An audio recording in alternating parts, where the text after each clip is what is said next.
Bonsoir les amis. Alors, on est à l'extérieur de la réunion où il y avait Laurent Berger de la CFDT qui faisait une intervention parmi la bourgeoisie pour expliquer qu'il connaissait des pauvres et des gilets jaunes. Donc forcément, on s'est cru invité et on s'est invité. Alors il y a des anciens syndicalistes, il y a les gilets jaunes du rond-point, il y a tout le monde. Le père Laurent Berger, il a eu les oreilles qui ont un petit peu chauffé et il s'est sauvé un petit peu comme ouais. Bah, rapidement, on dirait que les pieds touchaient même pas terre en fait. Il n'y a pas que les oreilles qui ont chauffé, il y a les semelles aussi. Ouais. Il s'est sauvé par derrieur. Ouais. Forceur. Ouais, les pompiers vous attendent. Hein. Et donc là on est à la sortie, on va débriefer avec des collègues. Ça captait très mal à l'intérieur, on n'a pas pu faire de live. Ouais. Est-ce qu'on prend la tête ou pas? Si tu veux, ouais. Ok. Alors comment ça s'est passé toi en tant que gilet jaune? Il y a Laurent Berger qui nous expliquait et puis une dame du secours catholique qu'ils avaient les pauvres. Ils avaient leurs pauvres à eux. Ils avaient leurs pauvres à eux. Ouais. Et ils parlaient des gilets jaunes mais ils n'en avaient pas invité sur place en fait. Sur l'estrade, il n'y en avait pas. Ouais. Qu'est-ce que t'en penses toi? Bah, je pense que déjà Laurent Berger pour moi c'est le suppôt de l'oligarchie. Suppositoire? Non, on peut dire ça comme ça. Suppositoire. La dame c'était quoi Elle était du secours catholique. Du secours catholique? Voilà. Donc les marchands du temple, tu ne peux pas avoir de maître ou Dieu ou l'argent, Saint-Luc, tout ça, elle s'en foutait. Elle, son truc c'est elle se donnait bonne conscience en ayant ses pauvres. Elle représente qu'elle-même. Bah, elle représente les regarde, on est à côté du Bon Marché, on est dans le 7e arrondissement, ça c'est Lutetia, c'était le QG de la Luftwaffe pendant la Deuxième Guerre mondiale. Ah ouais, donc ici c'est un gros quartier oligarchique, tu vois. C'est-à-dire que les loyers sont poussés. Ouais, on doit être je sais pas à combien, mais enfin c'est pas loin du Sénat. Et on n'est pas loin du Sénat. Ici c'est des bourgeois français qui collaborent et qui votent Macron et on les emmerde, des pauvres qui s'organisent et qui montent en compétences. Leurs intérêts de classe passent avant. Leurs intérêts de classe passent avant. Voilà, ils sont bourgeois avant d'être catholiques. Exactement. Parce que là, le bien commun, ils s'en foutent. Eux, c'est Macron pour garder leurs privilèges. Exactement. Et dans pas longtemps, quand tout aura pété, moi je veux voir ces gens-là dans la rue, comment ils vont se comporter. Vous voyez, c'est ça le truc, le quiproquo, on va dire. Comment t'as vécu en fait, comment la dame qui est la présidente du secours catholique, comment elle parlait des pauvres? Moi ça m'a choqué, honnêtement. Bon, moi je suis pas riche, hein, mais comment elle parlait des pauvres, tu sais, on dit... Ouais, condescendant, vraiment la bourgeoisie, elle avait ses pauvres, la dame. Hein. Moi j'ai envie de dire que, en résumé, j'ai entendu des gens qui voudraient que surtout rien ne change. Ouais. Ni dans les mentalités, ni dans la réalité, qu'on reste toujours bien tranquille avec le même discours. Mais ils sont bien, regarde où est-ce qu'ils habitent. Regarde où est-ce qu'ils habitent. En plus, regardez, elle est juste derrière, regardez. La dame du soi-disant secours catholique. Ouais, on peut pas prendre la tête. Mais c'est vrai qu'elle est habillée très, très classe. On voit que c'est de la bourgeoisie. On n'a rien contre la bourgeoisie. Simplement de la garde. Oui, avec la magie du chiffre 7 derrière, t'oublies pas. Ah, c'est important quand même. Donc, alors toi, t'as fait les pompiers tout à l'heure. Voilà, t'as été chaud. Je les ai rejoints en fin de manif. Travail oblige. Voilà, où il y a eu le gazage, Glief 4, les fins de stock, voilà. Là, tu les sentais un petit peu effrayés, les bourgeois. Pourquoi? Bien sûr qu'on les sentait effrayés, parce que tout simplement ils ont peur. Ils ont peur de dire tout haut ce que tout le monde pense tout bas. Mort à la dette ou pas? Si, bien sûr, oui. Mort à la dette, bien sûr. On va leur demander mort à la dette ou pas? Bah oui, mais ils vont parler chinois. Ouais. Bonjour citoyens, on est en live avec 400 amis, c'est la famille. On est en live sur Facebook avec 400 amis. Ouais. On prend pas la tête, bien sûr, à moins que vous m'autorisiez à prendre la tête. Ma tête à moi? Oui, vous êtes en live. Moi, je vous ai pris pour Christine Lagarde. Ah bah oui, il y a un petit cœur de Christine Lagarde. On a une question pour vous en tant que responsable du Secours catholique France, c'est ça? Donc une personnalité publique, on peut le dire. Carrément. Mort à la dette illégitime et odieuse ou pas? Est-ce qu'on continue avec l'usure? Qu'est-ce que c'est? De quoi vous voulez nous parler là? Est-ce que vous comprenez la question? On doit vous expliquer. Vous ne comprenez pas la question? Vous voulez nous parler de l'argent qui gouverne le monde? Non, je vous parle de la dette publique qui représente 42,1 milliards d'euros d'intérêt de la dette à payer pour l'année 2018 et encore plus pour 2019. Est-ce que c'est ça le seul problème? Voilà. Est-ce que c'est peut-être le plus gros problème? Parce que les retraites, c'est combien? C'est au maximum 8 ou 9 milliards d'euros. Le budget de la justice, où il manque de l'argent, c'est 7,2 milliards d'euros. Et là, c'est quand même combien? D'un budget annuel, les 41 milliards, c'est la dette qui est cumulée depuis 40 Non, ans. madame. Mais non, on a les chiffres, madame. Mais non, c'est 1400 milliards d'euros d'intérêt de la dette depuis 1979. Est-ce que c'est pas le sujet prioritaire? Est-ce qu'on a envie d'en parler ou pas? Ou on continue à mettre l'oreiller dessus? Comment ça se passe? Déjà, alors ça, c'est un problème peut-être qu'on espère. Alors, pas de sophisme entre nous, hein. Voilà. Et à long terme, mais dès aujourd'hui, le gouvernement peut faire des choix. Oui, mort à la dette. On banqueroute, on arrête de payer la dette. Il n'y a pas de baguette magique alors. Hein? On arrête Philippe Lebel, il n'a pas eu sa petite baguette magique. de payer la dette. Non? Bah oui. On fait quoi alors? On est en cessation de paiement, ça s'appelle. Oui. Bah eux, ils sont soumis au diktat bancaire. Voilà, ils s'immolent devant leur perception. Est-ce que vous... Souffert, les Grecs. Ils continuent de souffrir, je vous rassure. Hein? Non, il n'y a pas un peu mieux. Il y a un tiers de la jeunesse grecque qui est en train de nettoyer des casseroles en Espagne ou en Allemagne ou en Suède. Donc vous, en tant que chrétienne, est-ce qu'on va s'attaquer? Vous êtes catholique. Est-ce qu'on s'attaque aux marchands du temple? Goldman Sachs, la Rothschild, la Lazare. Est-ce que vous avez entendu le pape déjà sur le sujet? Voilà. Il dit qu'il faut combattre le dieu argent qui gouverne. Alors, qu'est-ce qu'on fait? Vous allez nous rejoindre sur des opérations. On a envahi le QG du LCL, boulevard des Italiens. Est-ce qu'on peut compter sur vous au niveau de la semaine prochaine? On va faire l'ASG. Ça sert à rien. Ça sert à rien? Madame Lagarde, l'affaire du Crédit Lyonnais, est-ce que vous pouvez nous On est en parler? résigné? On est résigné ou pas? On reste dans son petit confort, puis on attend que ça se passe. On délègue aux gilets jaunes. Non? On s'y attaque nous. On s'y attaque. Alors, C'est les marchands du temps. Avec du vrai travail. On a fait un rapport que vous trouverez sur notre site, sur toutes les banques françaises et leur rapport aux différents paradis fiscaux, pour les classer, pour voir justement celles, comme le disait la dame là qui a témoigné, celles qui travaillent essentiellement avec et dans des paradis fiscaux, et donc qu'on doit éviter en tant que particulier. mais là, il n'y a pas de justice évitée. Il faut les faire payer. Il est où le beau, le vrai? Attendez, dites-leur que vous retirez, que tout le monde retire son épargne, voilà, vous allez voir. Et alors on va le mettre où? Parce qu'on est obligé de passer par les banques, c'est une dictature bancaire. Comment on va faire? Hein? Sous le matelas? Mais madame, en 2022, il n'y aura plus d'argent liquide. C'est les grandes orientations de la politique économique européenne. Vous le savez madame ça? Elle ne le sait pas. Interdit l'usure. Pas interdit, non. Non, pas interdit. L'usure n'est pas interdite. Non, les marchands du temple, non, on se les fait pas ou pas? C'est-à-dire des taux La excessifs. religion, Ouais. elle dit que c'est moralement condamnable. Est-ce que vous condamnez en tant que catholique? Et est-ce qu'on n'est pas en plein dedans? Bien sûr, certains Saint-Luc, sont tu ne dedans. peux pas avoir 2 mètres, ou Dieu ou l'argent. On en fait quoi? Certains sont Est-ce que là, les bourgeois d'ici n'ont pas le Dieu argent au lieu d'avoir le Dieu des chrétiens? Vous pouvez pas m'entendre parce que je parle trop fort. Mais C'est parce qu'il est rempli de convictions. oui, mais j'ai compris et j'admire. J'admire quelqu'un qui a des convictions. Mais il y a des organismes qui gèrent ça différemment. Vous pouvez aller sur le site du CCFD. Nous, on va en avoir bientôt un aussi pour permettre aux gens de placer leur argent sans que ce soit en gagnant des taux numériques. Est-ce qu'on les met devant la justice? Que ça. Pas la justice divine, non, la justice des hommes, ici.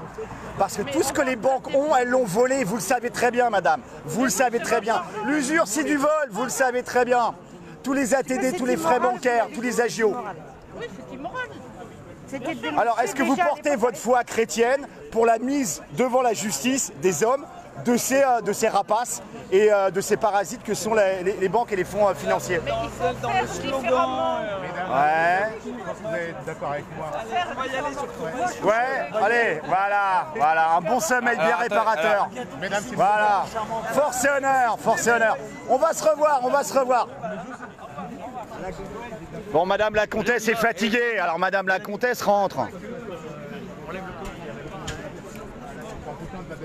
Maintenant, on commence à parler de la dette de l'Occident. C'est quelque chose de complètement nouveau. Et ce qu'on ne sait pas à la France, c'est qu'elle soit mise en esclavage de la même manière que ça a été fait pour l'Afrique. Donc cette Avant de note-là, régler le problème de la dette en Afrique, justement, pour régler le problème de la démocratie dans certains pays. C'est un beau sophisme. Ça va ensemble, vous savez pourquoi? On ne choisit pas nos présidents. Ils sont cooptés, ils sont mis là par le... Nous, le Tchoukogadek, on soutient beaucoup d'Africains, de militants africains, syndicalistes qui se battent justement pour plus de démocratie, plus de justice. Voilà. Et Allez voir le site, tournons la page. Tant qu'on sera... Non mais tant qu'on mais c'est à eux de faire le job, c'est pas à nous Français d'aller dire ce qu'il faut faire. Mais il y a des Africains qui se battent. le problème des Africains, c'est les réseaux justement, comme la France-Afrique, Moi, je pars parce que si on parle de ça, Le problème, c'est... Pourquoi vous dites El Gabon? À très bientôt, citoyenne. On a plein de questions à vous poser. Voilà. On parle de quelque chose de réel. Sur les chrétiens dans la société. Voilà. Et les marchands du temple. Voilà. Alors, ce qui est important, c'est peut-être la bourgeoisie avant la chrétienté. On parle du problème de l'Afrique, parlons des réseaux maçonniques en Afrique. Oh là! La Franc-Afrique au niveau du Gabon, là, c'est wouh! Ah, mais El Gabon, oh ben non, là je veux plus parler. Pourquoi tu veux plus parler? C'est le débat. Qui c'est qui appauvrit l'Afrique? Qui c'est qui assèche l'Afrique aujourd'hui? Si c'est pas justement ces réseaux d'affaires et c'est justement l'exploitation des ressources et des minerais. Non, faut arrêter, faut arrêter de raconter n'importe quoi. Parce que ces gens-là, c'est des politiciens, ils ont un discours à la Macron. Et moi, je peux plus Non, l'intérêt de classe passe avant le reste. C'est des ONG à discours politicien, tout à fait, ouais. On va s'engueuler avec eux dans les salles, plutôt que de se battre dans la rue à coups de fusil et de voir les gens éclater par terre. Exactement, Maximus. Maximus! On va reprendre le débat, on va se remettre à débat. L'autre, tu nous as dit c'est pas un débat. Comment c'est pas un débat? C'est ça qui manque dans cette putain de société. Il n'y a pas de débat. Allez vous faire foutre. Vous êtes content de la justice? Mort au con! Vous êtes content de la justice? Mort à la dette! Mort au con! Et à la dette. L'expression populaire, il n'y en a pas. Le peuple, il a le droit de parler? Non, c'est un gros mot, peuple. Quand on vous dit peuple, l'autre il dit populiste. Mais ta gueule! Comment ça, populiste? Merde, on n'a pas le droit de parler? Qu'est-ce qu'on doit faire? On doit crever en silence? On crèvera pas en silence! On crèvera pas en silence! Moi, je suis pas populiste, je suis copuliste. Eh ben, on va se battre. On va se battre comme des lions. Parce que la peur, elle va changer de camp. Il faut qu'elle change de camp. On parlera des réseaux. Monsieur Berger, vous êtes enfui derrière la porte comme un lâche. La prochaine fois, on vous parlera du Club Le Siècle. Vous avez des choses à nous dire là-dessus. Bien parlé! Ciao. Ciao! Monsieur Berger. Alors un petit message de notre camarade Maximus à l'égard des bourgeois, hein, c'est que le débat va s'inviter chez vous. On va venir de plus en plus chez vous. Et comme le disait En pacifisme et bienveillance. Emmanuel de Baudelomény, la responsabilité du déclin français, elle est liée aux dynasties bourgeoises. Les dynasties bourgeoises aujourd'hui, c'est quoi?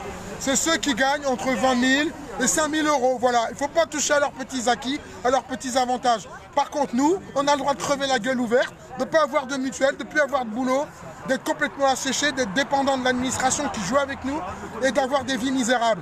Et pendant que ces gens-là, ils sont tranquilles le chat, ils vont au ski, ils vont à la plage, ils vont à l'étranger, on va sur Go Voyage, on va à Marmara, on va en Turquie, on fait du tourisme, et puis les autres, rien du tout. Ah bah non, on va ramener de la justice, on va ramener de la fraternité, mais pas la fraternité avec le triangle et le compas, hein. Non. C'est un truc maçonnique, ça. Hein. La fraternité de celui qui n'a pas de pain, tu l'invites à ta table et tu lui donnes une assiette de soupe et un morceau de pain. C'est cette fraternité-là dont on a besoin. Celle-là, elle est authentique. Tu penses que la fraternité du Christ, elle va le faire, la dame, ou pas? Parce qu'elle n'était pas dans l'optique de nous inviter ce soir. Là. Elle était vraiment très gênée. Surtout quand j'ai parlé de l'Afrique et des réseaux, elle a fait oh là là, non, surtout pas. Donc, dès qu'on commence à mettre de la vérité, dès qu'on commence à parler vrai, ils veulent plus, ils fuient. Pourquoi? Parce que c'est pas casser des vitrines qui leur fait peur, ou se rassembler en masse, c'est qu'on y aille fermement, en vérité, en paix, je suis d'accord, pacifique et bienveillant. Et déterminé. Et tant pis si on doit taper du poing sur la table, on tapera du poing sur la table, on se réconciliera après, c'est vrai que la réconciliation est possible. Parce que nous tendons des mains, bien sûr, mais on en a marre de vivre comme des larves et puis de voir qu'on nous crache dessus encore et on doit accepter notre condition de ver de terre. Non monsieur, je ne suis pas un ver de terre et je finirai pas au bout d'un hameçon. Tu es un homme libre. Bonsoir citoyens. Alors, notre ami royaliste. Alors, là on était dans un entre-soi bourgeois dans le 7e arrondissement à Paris. Un peu moins entre-soi puisqu'on y était aussi. Donc, on a ramené de la diversité, voilà. Ils aiment ça, la diversité. Ouais, alors comment ça s'est passé? Bon, ça les a emmerdés puisque le citoyen Berger s'est sauvé. Il a eu pas le feu aux fesses, mais les feux aux semelles. Il s'est sauvé avec son garde du corps, je sais pas. Enfin, il n'est pas resté pour discuter, échanger. Hein. On serait ravis d'échanger avec lui. Toujours dans le pacifisme et la bienveillance, mais dans la détermination hein, et la franche camaraderie. Alors, qu'est-ce que t'en as tiré, toi, juste en face du Lutetia, l'ancien QG de la Luftwaffe? Il faut savoir, il faut savoir que cette bourgeoisie est prête à tout pour garder ses acquis, y compris à collaborer avec les Allemands, ou avec l'Europe, ou avec Macron, ou avec n'importe qui. Tu sais qu'en 1939, la bourgeoisie marchait au nom de l'Europe nouvelle et de l'Europe unie. Ça nous rappelle des airs contemporains, ça. C'est pas Pétain qui disait la France en marche déjà à l'époque? Oui, la France en marche, c'est un slogan vichiste de l'État français. Voilà. C'est juste ça, là. Qui appelait un nouvel ordre européen, je le rappelle. Donc c'est une obsession de longue date chez ces gens-là. Qu'est-ce que j'en ai pensé? Bah écoute, belle démonstration de macronisme. Langue de bois, sophisme. Sophisme total, sophisme complet. Il y a eu les glissements, il y a eu gagner du temps. Je vous encourage, mais vraiment, parce que ça c'est formateur. Revoyez la bande, si vous en avez les moyens, puisqu'on a enregistré une partie des réponses. Vous verrez que systématiquement, toute affirmation du citoyen Berger, comme tu l'appelles, celui-là je veux bien l'appeler citoyen parce qu'il ne mérite pas mieux, des citoyens Berger était suivi d'une contradiction. C'est que du pile-poule, c'est alors le progrès, mais l'avenir, mais le présent, mais pas le passé. On justifie son incapacité à agir dans la collaboration. On justifie surtout le fait qu'on n'a rien à dire. Voilà. Que veux-tu qu'il dise? Le mec est président, il l'a répété avec une certaine fierté, est président du secrétaire général, pardon, de la Confédération européenne. Premier syndicat de France, qui est la CFDT, dans le privé comme dans le public. En même temps, il est président de la Confédération européenne des syndicats, payée par la Commission européenne, dont la majorité des fonds vient de la Commission européenne. Il a admis quand même, il a admis. Parce qu'on l'a mis à défaut. Il n'y aurait pas eu nous dans la salle, le type... Tout passait crème. Hein. Tout passait crème, le type aurait continué à raconter ce mythe, comme quoi la caisse de fonds de la CFDT vient en réalité de ses adhérents, ce qui est totalement faux. Alors c'est 30%, on a la data, c'est 30%. On a des anciens de la CFDT qui peuvent en témoigner. Voilà. Donc ce type nous parle de méfiance vis-à-vis des institutions et des syndics et nous dit qu'évidemment on est dans le péché, qu'il faut rester dans la démocratie et dans les syndics et dans les partis politiques, etc. Dans le cadre, hein, voilà, on a des intermédiaires, il faut rester avec les intermédiaires. C'est celui qui le fait bouffer. Mais les intermédiaires, dis donc, c'est pas ceux en fait, les intermédiaires. Est-ce qu'on a maintenant besoin d'intermédiaires finalement pour porter notre colère et notre parole de vérité? Non mais je t'ai dit, moi au-delà de ça, je pars sans a priori et j'utilise juste les propos du bonhomme. Et la situation, il veut qu'on lui explique la méfiance et pourquoi c'est pas bien la méfiance. Bah moi ouais, quand le type qui est chargé d'étudier et de contrer le projet de loi qui vient directement de la Commission européenne par laquelle il est payé directement, et à une semaine d'intervalle, quand cette même personne appelle ses militants à s'écarter des manifestations contre le projet de réforme des retraites, et la semaine d'après est nommé président de la Confédération européenne des syndicats, oui je suis méfiant. C'est un défaut peut-être. Alors tu sais que ce soir c'était un soir très spécial parce que dans les Gilets jaunes, on sait que toi tu es royaliste et chrétien, il y avait des anarchistes aussi qui ont pris la parole. Il y avait aussi présent des trotskistes et des communistes qui n'ont pas réussi à prendre la parole, mais qui étaient avec nous pour porter la contradiction aux citoyens Berger et puis la petite dame, la grande dame qui ressemble à Christine Lagarde, qui est la présidente française du Secours catholique français. Et donc il y avait des trotskistes, des communistes, des anarchistes, des royalistes, des pas de parti comme beaucoup de gars, des communards, etc. Qu'est-ce que tu en penses finalement de cette union sacrée qu'on a vu déjà au départ, en tout cas sur les manifs Gilets jaunes? Elle est tout simplement la démonstration, faut pas faire d'abstraction. Moi je pars du réel, elle est la démonstration par le réel que c'est... Je vous en prie, elle est la démonstration par le réel que ces étiquettes sont des étiquettes du passé utilisées par nos dominants pour nous faire foutre sur la gueule, tu vois. Je veux dire, moi tu me dis royaliste, et ce que je suis, mon inspiration vient du royalisme. La majorité de ma littérature vient du royalisme. Parce qu'on a des références quand même, tu vois, on a regardé. Il y a fondamentalement... c'est le bien commun derrière, tout le monde cherche le bien commun. Et le bien commun est la prérogative de tous. Des trotskistes, des anards, des communards comme moi. Que ce soit Monsieur l'Allemand, préfet de police, Christophe Castaner, ministre de l'Intérieur, Emmanuel Macron, président de la République, il en a rien à foutre que tu sois trotskiste, anard, roico, socialo, il t'écrasera la gueule de la même manière. Exactement. D'ailleurs, tu l'as senti cet après-midi, hein, avec les collègues pompiers, t'as pris cher. Oui. T'as pris cher. Oh, je pris cher comme eux et Eh, t'as vu le gars, la LBD dans la tête, putain. Pire que, bah, on a vu des types avec des bouts rentrés dans les cuisses, un type qui tombe en syncope suite à des lancements de billets 4 directement dans la foule. Voilà, on en est là. Sur des types qui interviennent, qui participent aux mêmes interventions. Hein. Qui se dévouent, ils risquent leur vie au quotidien pour nous sauver et pour sauver aussi les bourgeois. Aucun mot pour eux. Qu'est-ce que tu as à dire par rapport à cette dame qui se prétend chrétienne? Toi, tu es chrétien, tu es catholique? Je suis chrétien, catholique. Il serait intéressant d'avoir ton retour. En fait, c'est pas pour critiquer une collègue à toi qui est catholique, mais par rapport à la parole de Jésus, tu ne peux pas avoir 2 mètres ou l'argent ou Dieu. Ça, c'est par Saint-Luc, je crois, et les marchands du temple. Qu'est-ce que tu en penses? Je crois que tout le monde prend le christianisme par le mauvais bout. En fait, chrétien, c'est pas un titre que tu te donnes, c'est une responsabilité. Se dire chrétien, en fait, moi, je ne devrais même pas me dire chrétien parce que ce serait me donner un titre de gloire. C'est une responsabilité que tu as en tant que chrétien de te comporter comme tel. Et c'est une obligation finalement au quotidien. Est-ce que tu penses que la dame se comporte comme une chrétienne? Dans son analyse et dans son contact avec nous, avec ses pauvres?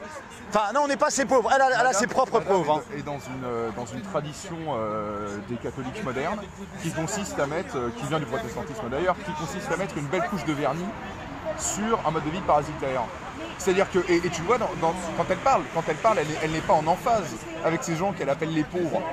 Il n'y a pas de compassion en fait. Non, mais c'est pas qu'il n'y a pas de compassion, c'est que c'est un objet d'étude sociale et d'encanaillement. Tu vois ce qu'elle a dit. Moi, je connais une famille de pauvres, tu sais, comme si moi je connaissais une famille de orang-outans. Et voilà, ils ont plein d'enfants en plus, ces pauvres. Enfin, voilà, ouais. Regardez, ils sont marrants, ces pauvres. Mais nous, en fait, on n'a pas besoin de se toucher pendant 30 ans à étudier la question des pauvres. On la vit au quotidien, tu vois. Alors, il faut savoir que c'était une conférence sur les gilets jaunes, sans gilets jaunes. Ah bah c'est quand même l'intérêt. Par des jésuites. Oui, jésuites dont on pourrait parler d'ailleurs. Non mais explique-nous c'est quoi les jésuites parce que toi t'es là-dedans. Vite fait. Partir. Les jésuites c'est un vieil ordre malheureusement aujourd'hui totalement dévoyé et totalement dans Vatican II. Mais pourquoi ils ont invité Laurent Berger? Il nous parlait des jeunesses ouvrières catholiques, c'est ça? Il vient de là, Laurent Berger?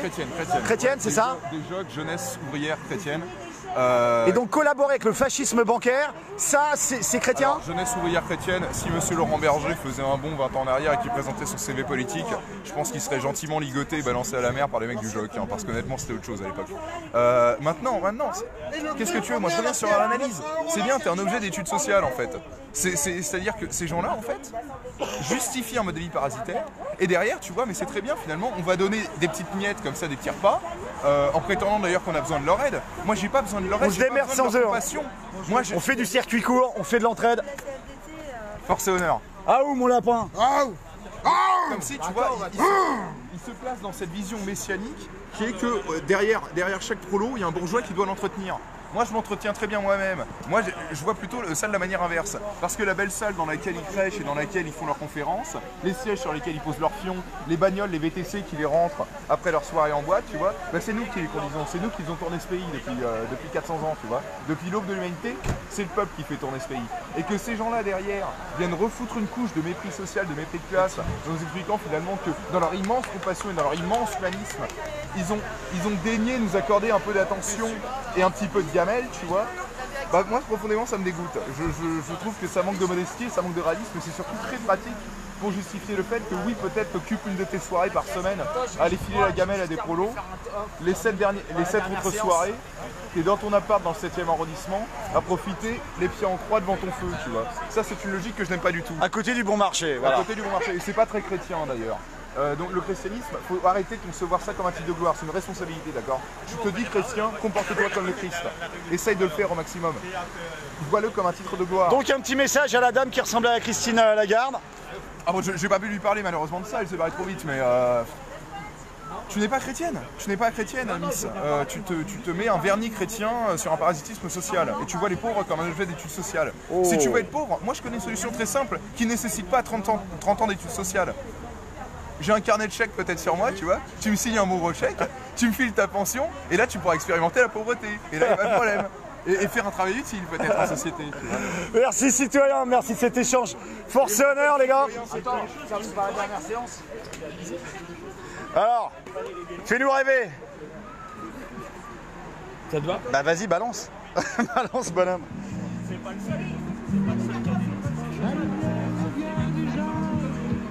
Mais plus fort.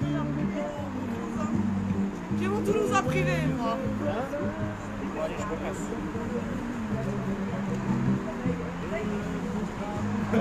Mais c'est de la merde ta sono là, putain. La dernière séance d'Eddie Mitchell. Ben voilà les amis, j'espère que ça vous a plu. Vous êtes la résistance quelque part, mais oui, vous êtes la résistance. À vous d'aller porter tous ces messages. Maximus, on a Thibaut, on a tout le monde, on a Viking. Tout le monde se bouge pour le bien commun. Voilà, à faire dans chacune de vos villes.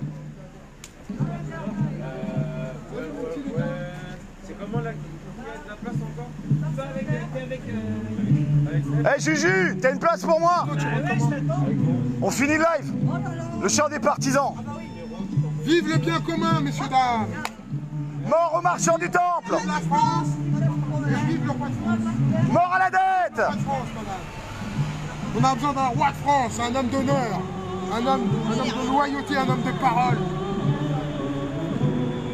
Maximus se découvre des talents royalistes. J'ai toujours été, moi, je suis toujours un sympathisant. J'ai lu Bainville, j'ai lu Maurras. Eh, on a besoin de fiches de lecture. On a besoin de fiches de lecture. Entends-tu le vol des corbeaux sur nos plaines? Ami, entends-tu ces cris sourds du pays qu'on enchaîne? Lutetia, QG la Luftwaffe pendant la Deuxième Guerre mondiale, avec tous les bons bourgeois parisiens qui collaboraient à l'Europe nouvelle. Voilà. Ce soir, l'ennemi connaîtra le prix du sang et des larmes. Dans le cul des collabos. Fumier. Montez de la mine, descendez des collines, camarades.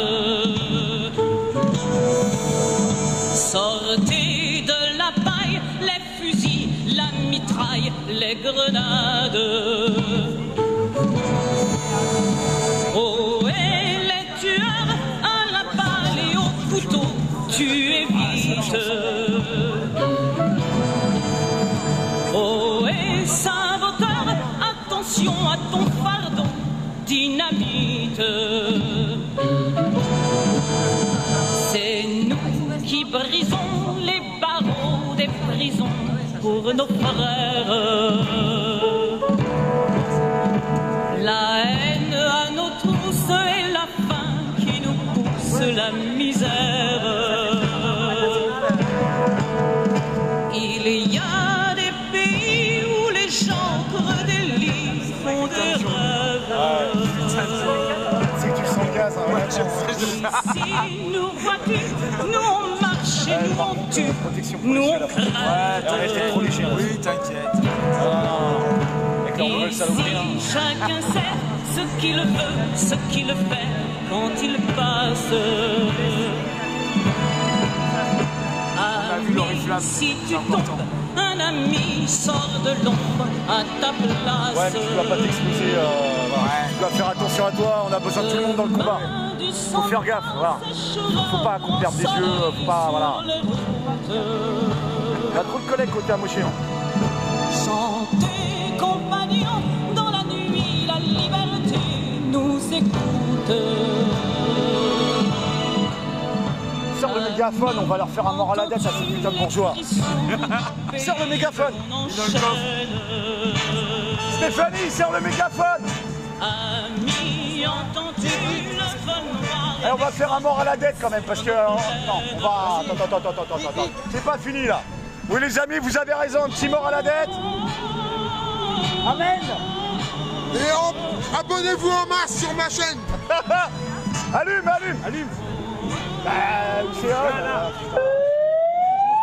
C'est C'est pour rien. attention, c'est bientôt la fin.